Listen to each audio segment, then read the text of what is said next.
안녕하세요. 의식혁명으로 치유와 성장이 일어나는 함께 책을 읽는 시간 도영실 TV입니다. 오늘은 오래된 나를 떠나라 책 속의 마지막 편입니다. 노자가 알려주는 일상생활 속에서 실천하는 우주의 진리 4가지에 관해 소개해 드리겠습니다. 우주를 향해 자꾸 달라고 보채면 끌어당김의 법칙이 작용하여 우주 역시 당신에게 자꾸 달라고 조를 것이다. 그리하여 당신은 자신에게 요구되는 여러 가지로 인해 압박감을 느끼고 기분이 언짢아질 것이다. 그런 혼란 와중에 당신을 옴짝달싹 못하게 하고 에고의 요구를 충족시키려 애쓰는 변명이 생겨난다. 나는 그렇게 강하지 않아. 나는 자격이 없어. 나는 두려워. 그건 너무 엄청난 일이야. 등의 변명이 끝도 없이 등장한다. 이 모든 것은 당신이 거짓 자화와 자신을 동일시한 데서 비롯된다. 오랜 습관과 변명을 없애려면 당신 본래의 영적 자질을 회복해야 한다. 오랜 습관이 사라지고 가장 높은 수준의 행복과 성공, 건강이 당신의 삶에 구현되는 것을 보려면 자신에게 어떤 이득이 있느냐 하는 생각을 잊어버려야 한다. 다른 사람들을 섬기고 자기 자신보다 그들을 더 위함으로써 보다 고차원적인 의식을 구현해야 한다. 그것은 우리가 근원과의 일치를 이룰 때 저절로 주어진다. 노자의 4가지 덕목. 지금으로부터 2500년 전쯤 노자는 4가지 주요 덕목을 언급하면서 이를 일상생활 속에서 실천할 때 우주의 진리를 알게 되리라고 말했다. 이 4가지 덕목은 외적인 신조가 아니라 우리 본성의 일부로 이를 실천함으로써 다시 한번 근원과의 일치를 이루고 근원 에너지가 제공하는 힘을 얻을 수 있다. 첫 번째 덕목. 모든 생명체에 대한 경외감. 이 덕목이 가장 처음 나오는 이유는 이것이 에고를 없애는데 핵심적인 역할을 하기 때문이다. 존재의 근원은 우리가 사는 이 지구와 전 우주를 포함한 모든 것으로 당신이 존경심을 느끼지 못하는 것은 아무것도 창조하지 않는다. 만물을 창조하는 신이 무슨 이유로 자신과 닮지 않았거나 경멸하는 무언가를 창조하려고 하겠는가? 그런 점에서 첫 번째 주요 덕목은 우리 일상생활에서 모든 피조물에 대한 무조건적인 사랑과 존경으로 구현된다. 첫 번째 덕목을 받아들이고 다른 사람들을 당신의 잠재력을 최대화하는 데 도움을 줄 사람이라고 생각하라. 자신과 모든 생명체에 대한 경외감이 커질수록 모든 사람과 사물을 기꺼이 당신을 도와주려는 존재로 여기게 될 것이다. 수천 년 전 파탄잘리는 우리가 지속적으로 다른 사람들을 나쁘게 생각하지 않을 때 모든 살아있는 생명체가 우리에 대해 저기를 품는 것을 그친다 라고 말했다. 두 번째 덕목, 타고난 성실성. 이 덕목은 정직과 단순성, 신실함 등으로 구현되며 자신에 대해 진실하라는 말로 요약된다. 삶이 뜻대로 풀리지 않는 이유를 설명하기 위해 변명을 끌어들이는 것은 자기 자신에게 진실한 것이 아니다. 철저하게 정직하고 성실할 때 변명은 끼어들 여지가 없다.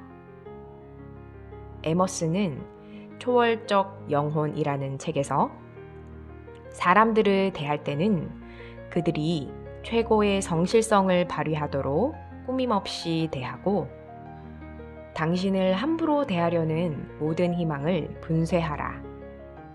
그것이 당신이 그들에게 할 수 있는 최상의 예우다 라고 말했다. 그리고 알베르트 슈바이처는 성실성은 영적 삶의 토대다 라고 말했다. 진실성을 당신의 가장 중요한 속성으로 삼으라. 말한 대로 행하라. 다시 말해, 말하고 행동하는데 늘 정직하고 성실하라. 나는 더 이상 부정직하거나 불성실할 필요가 없다.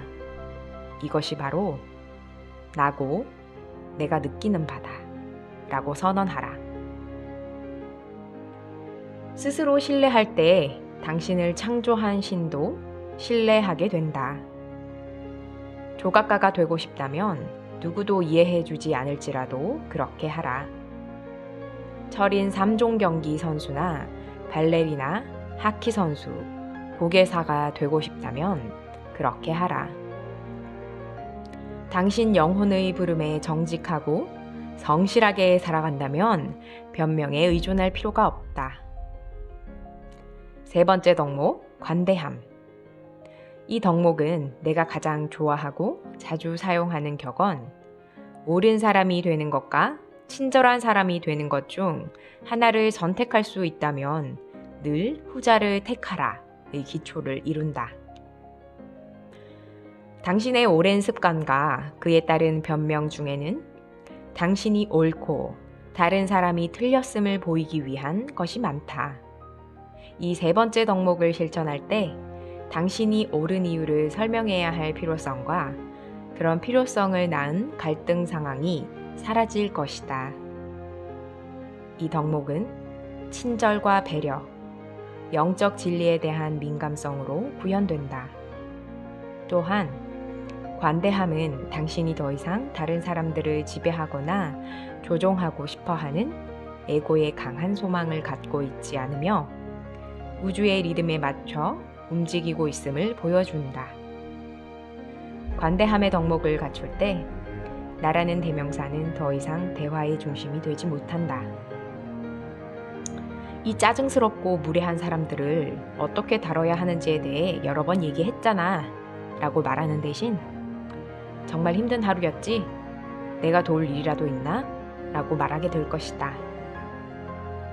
나로 시작하는 문장에서는 상대방을 조종하려는 의도가 느껴지는 데 반해 너로 시작하는 문장에서는 친절과 배려가 느껴진다. 네 번째 덕목, 타인에 대한 지지. 이 덕목은 우리 일상생활에서 보상을 바라지 않고 타인을 위해 봉사하는 것으로 구현된다. 당신 삶을 지배해온 많은 변명들을 돌이켜보라. 자세히 살펴보면 전부 에고에 초점이 맞춰져 있을 것이다. 나는 그 일을 할 수 없어. 나는 너무 바빠.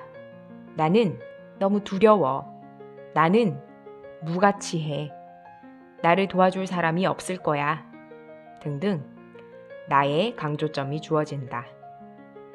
이제 스스로에 대한 관심에서 벗어나 우주적 정신에게 내가 무엇을 도와줄까?